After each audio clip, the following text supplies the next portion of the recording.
Nos últimos anos tem havido um desejo e interesse muito grande por conhecimento bíblico, doutrinário e teológico. Há um despertamento teológico acontecendo entre os crentes da igreja brasileira que desejam interpretar corretamente a Escritura, conhecer com profundidade as grandes doutrinas, as doutrinas centrais da nossa fé cristã.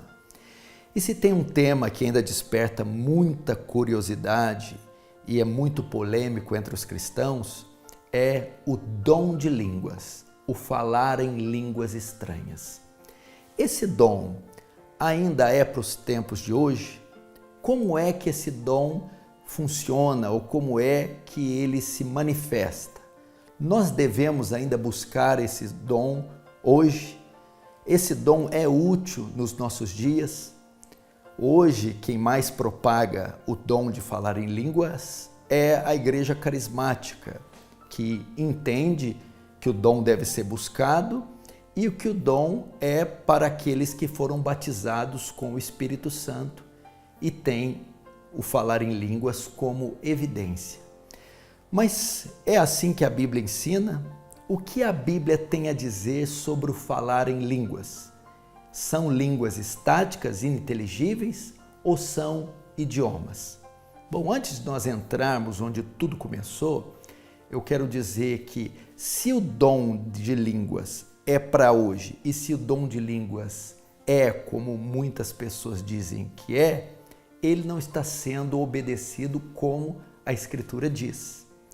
Primeiro, o que aqueles que afirmam que o dom é para hoje dizem é que todos que são batizados com o Espírito Santo devem falar em línguas, que a evidência do batismo com o Espírito Santo é o falar em línguas. Aí já vai o primeiro equívoco, porque em 1 Coríntios capítulo 12, verso 30, Paulo vai dizer: são todos apóstolos, operam todos sinais, falam todos em outras línguas? Paulo está dizendo, é evidente que não. O Espírito Santo é quem distribui os dons e conforme a sua vontade soberana para cada um conforme a necessidade e o seu chamado respectivo. Nesse sentido, a Bíblia contraria esse ensinamento que todos devem falar em línguas. Não necessariamente, assim como não eram todos apóstolos, não tinham todos dom de curar, nem todos dom de fazer sinais. Esse é o primeiro equívoco. O segundo equívoco é que se o dom fosse praticado nos dias de hoje, o 1 Coríntios capítulo 14, que vai moderar isso, diz que as línguas só poderiam ser faladas entre 2 e 3 pessoas no máximo e alternadamente, uma após a outra. E não é isso que nós vemos nas igrejas de hoje. Todos falam em línguas ao mesmo tempo, desobedecendo o princípio que Paulo ensinou. A outra coisa também que Paulo ensina é que se houvesse esse dom nos dias de hoje, só deveria ser usado se houvesse quem interpretasse. Então não poderia ser pronunciada línguas em um culto público se não tivesse um intérprete. E também não é isso que nós vemos. As línguas são faladas por muitas pessoas ao mesmo tempo, sem interpretação. A outra coisa que o movimento ensina parece ser uma obsessão por esse dom, uma busca desenfreada por esse dom, dando uma importância a ele que a Bíblia não dá. Quando Paulo vai listar os dons espirituais em Coríntios 12, coloca o dom de línguas em último lugar, não dando a ele tanta importância, e sim ao dom de profetizar, que é expor, pregar a palavra de Deus, consolando, exortando e ensinando. Mas o que se ensina hoje é uma busca frenética, desenfreada por esse dom, dando a importância a ele que a Bíblia não deu. Nesse sentido, fica muito claro que ainda que o dom de línguas fosse para os nossos dias, ele não estaria sendo usado como a Bíblia ordena, como os textos de Coríntios 12 e 14 ensinam que eles deveriam ser usados. Agora vamos ver onde tudo começou, onde nós temos a primeira menção do dom de línguas estranhas. Isso está registrado em Atos capítulo 2. Esse texto narra a descida do Espírito Santo sobre os discípulos. É o cumprimento da profecia de Joel, que derramaria o Espírito sobre toda a carne. Vamos ver o que Atos 2 diz a esse respeito. Ao cumprir-se o dia de Pentecostes, o que era a festa de Pentecostes? Era uma festa judaica e não cristã. Era o 50º dia após a Páscoa, que celebrava, era uma festa que celebrava as primeiras colheitas, os primeiros frutos. Assim, com a descida do Espírito Santo, vai haver as primeiras conversões para a Igreja de Cristo. A Igreja de Cristo vai ser iniciada.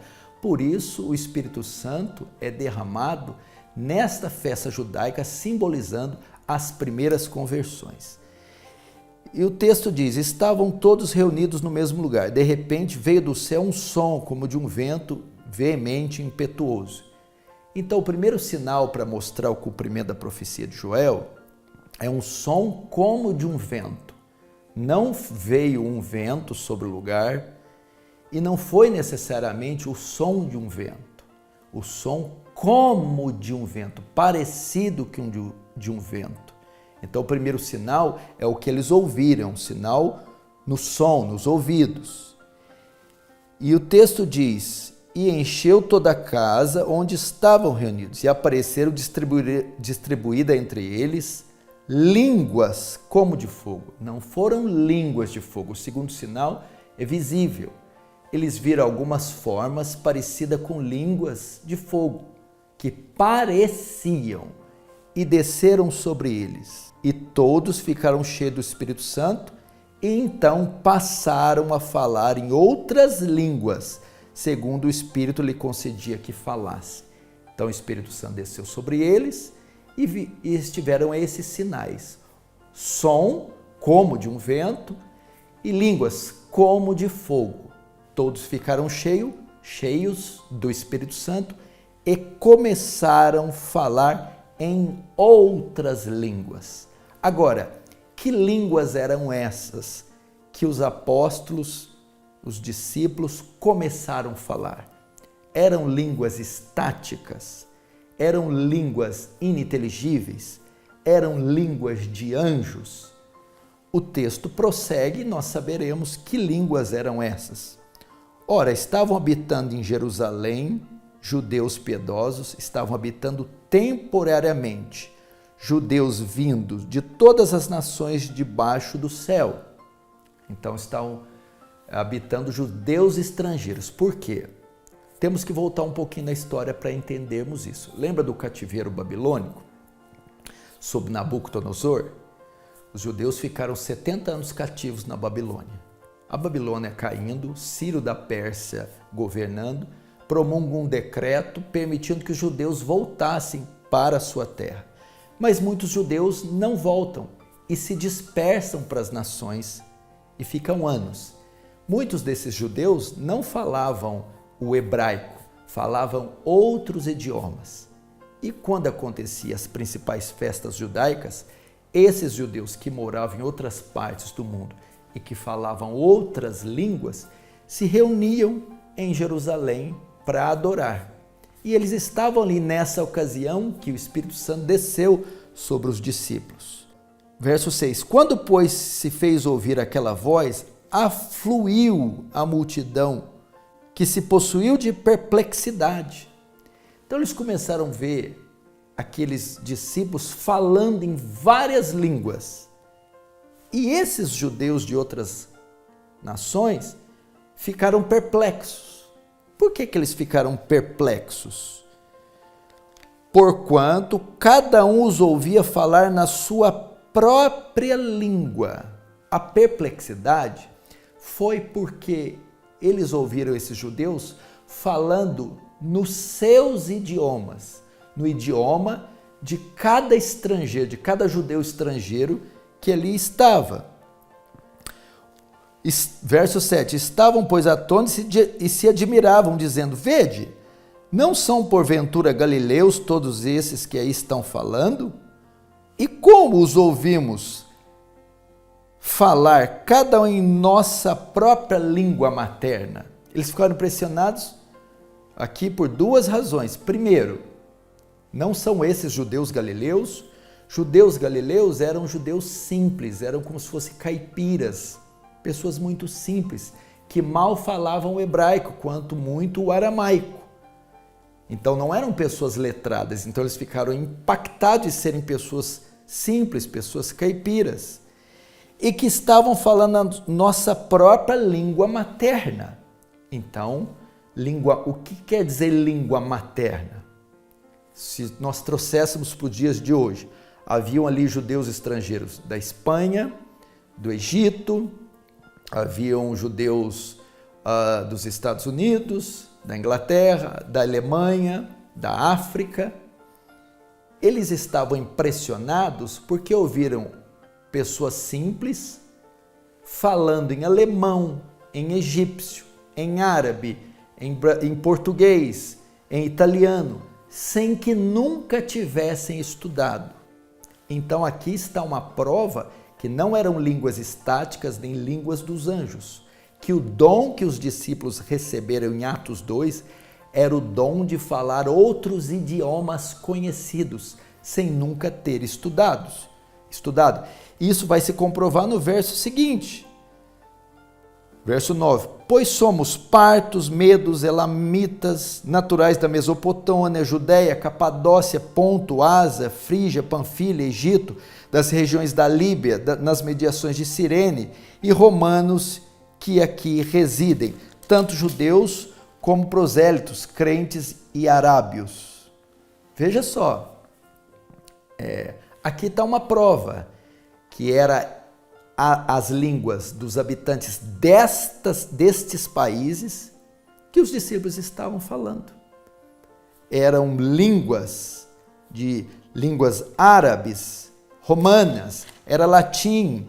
Como os ouvimos falar em nossas próprias línguas as grandezas de Deus? O que estava acontecendo aqui era uma Babel às avessas, uma Babel ao contrário.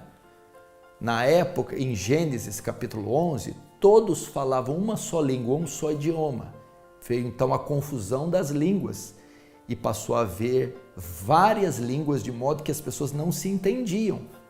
Aqui foi o contrário.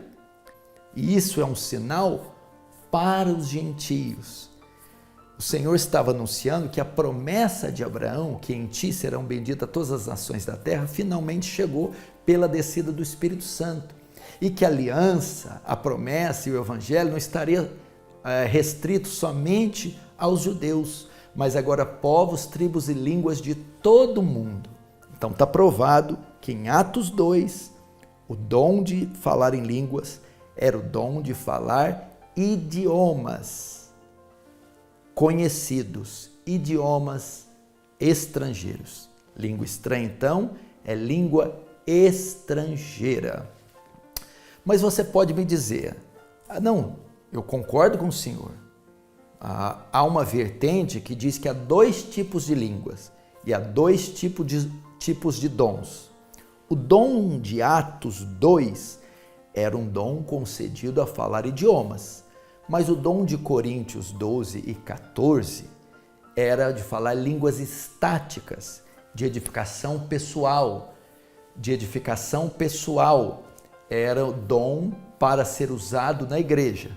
Será que é isso mesmo? Eu acredito que não. Quando nós entramos em Coríntios, 1 Coríntios capítulo 14, que Paulo está tratando ali também do dom de línguas, Paulo não parece fazer distinção do dom de Atos capítulo 2.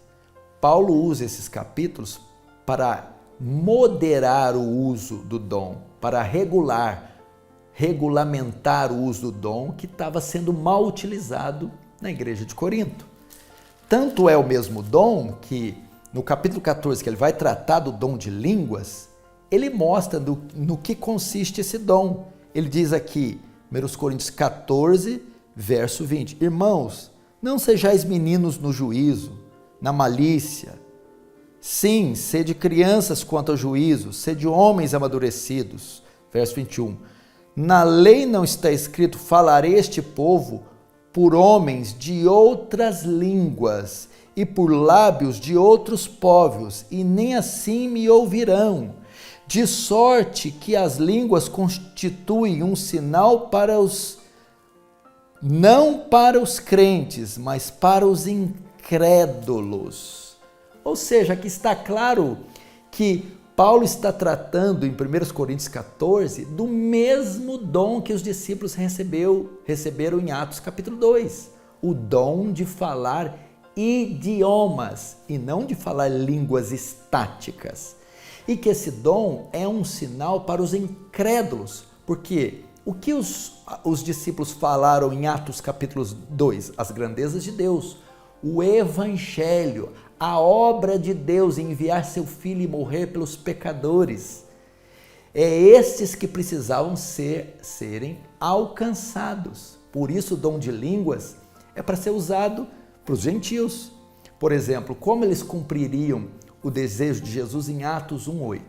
Ficar em Jerusalém até que do alto sejais revestidos de poder. Lucas 24. Em Atos 1:8, recebereis poder, no grego virtude, e ser-me-eis minhas testemunhas. Jerusalém, Judéia, Samaria, até os confins da terra. Como eles iriam testemunhar, ser testemunhas? Em Samaria e até nos confins da terra, se eles não conheciam os idiomas dessas outras nações.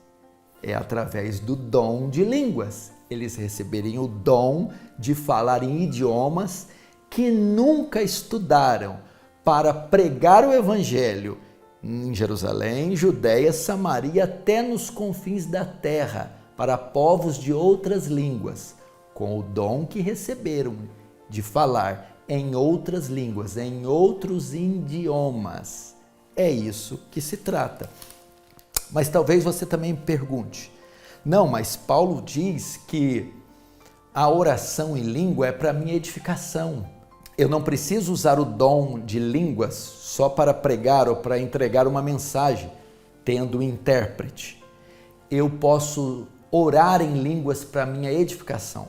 Bom, eu não vejo em momento algum a Bíblia se referir ao dom de línguas como oração para edificação pessoal. Muitas pessoas oram em línguas sozinhas, nos seus quartos, ou em cultos, ou em momentos devocionais para edificação pessoal. Mas o dom de falar em línguas não era um dom para orar, não, era um dom para ser usado em forma de oração para minha edificação pessoal. O dom de línguas é para transmitir uma mensagem para um público estrangeiro na língua estrangeira. Não é feito para oração em momento nenhum. Mas o que dizer de 1 Coríntios 14, que diz: porque quem fala em outra língua não fala a homem, senão a Deus, visto que ninguém o entende.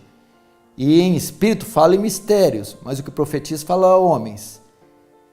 Verso 4, o que fala em outra língua a si mesmo se edifica. Aqui, bom, vamos interpretar o que Paulo está dizendo novamente. Ele está repreendendo os coríntios por fazer o uso inadequado do dom de línguas. Então, quando ele diz aqui, pois quem fala em outra língua não fala a homem senão a Deus, visto que ninguém o entende.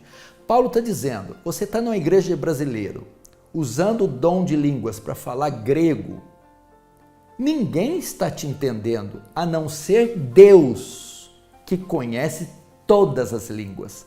Paulo está sendo irônico. Por que você está falando em línguas por uma igreja brasileira, se você é brasileiro? Quando você usa esse dom de falar em alemão, em árabe, em egípcio, para um público exclusivamente brasileiro, ninguém entende, porque ninguém fala alemão.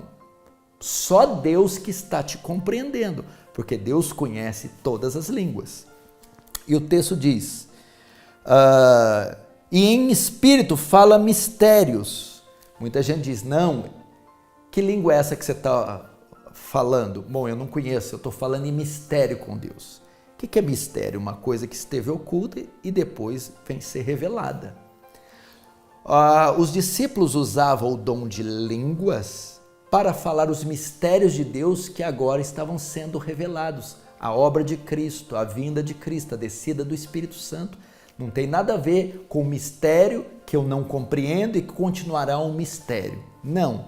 Quem fala em línguas fala a um público estrangeiro aquilo que teve oculto, mistérios, mas que agora está sendo revelado, o Evangelho de Cristo, as grandezas de Deus.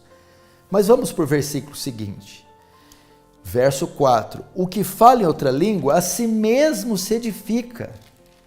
Aí, tá vendo, pastor? Eu oro em línguas em particular para minha edificação pessoal.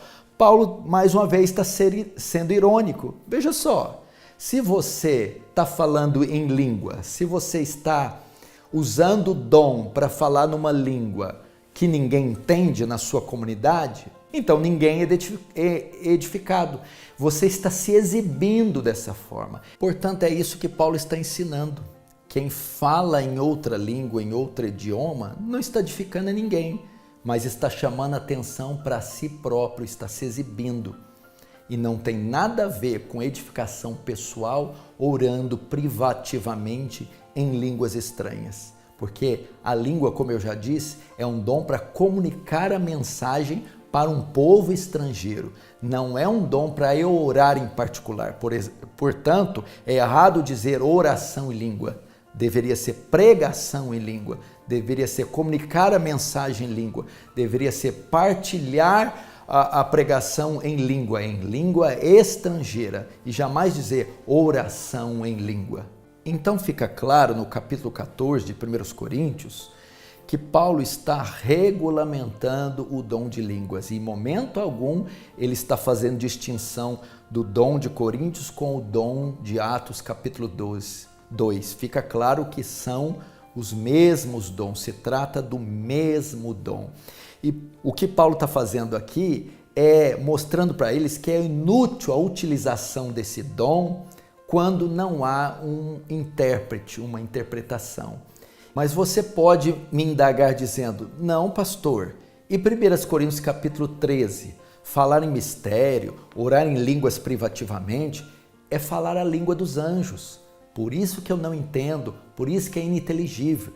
É uma linguagem que não adianta procurar aqui na gramática humana, nos dicionários humanos, na língua humana. Se trata de uma língua angelical, de uma língua celestial. Bom, a primeira coisa que eu quero dizer é que todas as vezes que os anjos falam nas Escrituras, eles falam na linguagem que os homens entendem, tanto no Antigo como no Novo Testamento. Quando há uma aparição de um anjo e um anjo se comunicando com o homem, ele fala na mesma língua do homem, sem que haja intérprete e pelos homens compreendida. Então, primeira coisa. Segundo, Paulo em 1 Coríntios capítulo 13, ele está querendo dar ênfase no amor, a importância do amor e a superioridade do amor nos dons.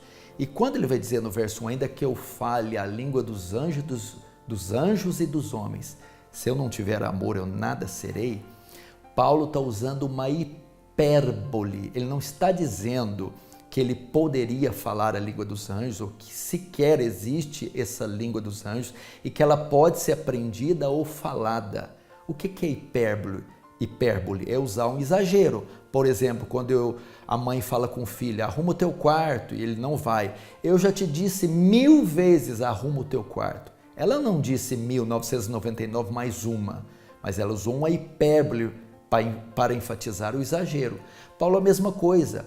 Ainda que eu tivesse vários dons, ainda que eu tivesse o poder de curar todos os doentes, ainda que eu falasse várias línguas, até a língua de anjos, sem amor nada seria.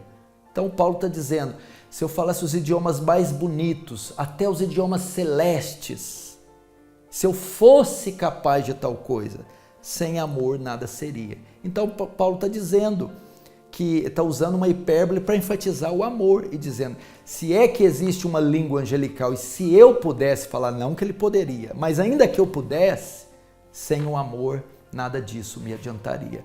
Então, falar em línguas de Atos 2 ou de Coríntios 12 e 14 não é falar línguas de anjos. Novamente, é falar idiomas nunca estudados, idiomas estrangeiros. Nesse sentido, 1 Coríntios 14, Paulo está regulamentando esse dom e dizendo que se for para usá-lo em uma comunidade nativa, só pode ser feito se tiver um intérprete.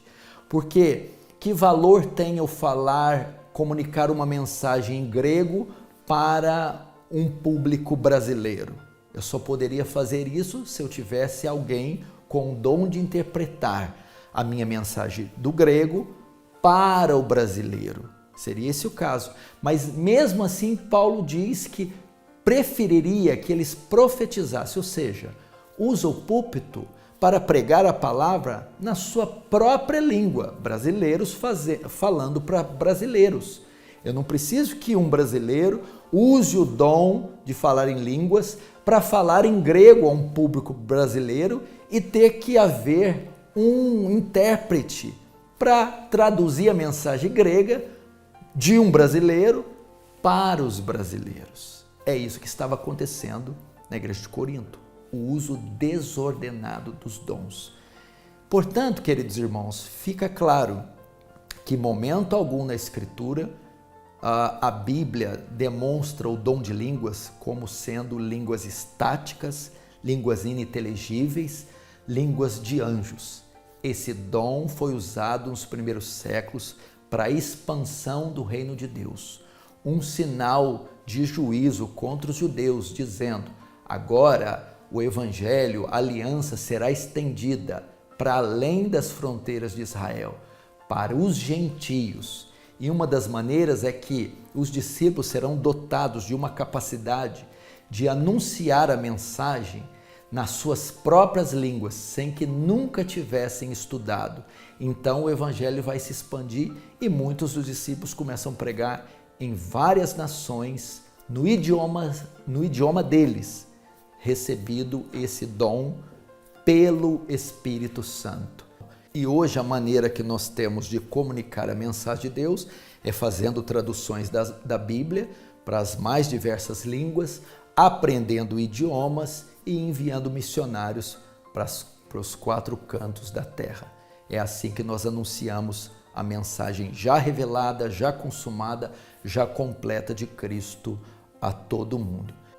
Bom, passando então rapidamente por esses textos, como nós passamos aqui, parece ficar claro que a igreja atual não está fazendo uso adequado desse dom, como a Bíblia menciona em Atos capítulo 2, em 1 Coríntios 12, 13 e 14. Espero poder ter te ajudado. Eu sei que gastaremos muito mais tempo, porque o tema é vasto, é profundo, mas espero ter tirado a sua dúvida. Deus te abençoe, um grande abraço. Se você pode, compartilha esse vídeo.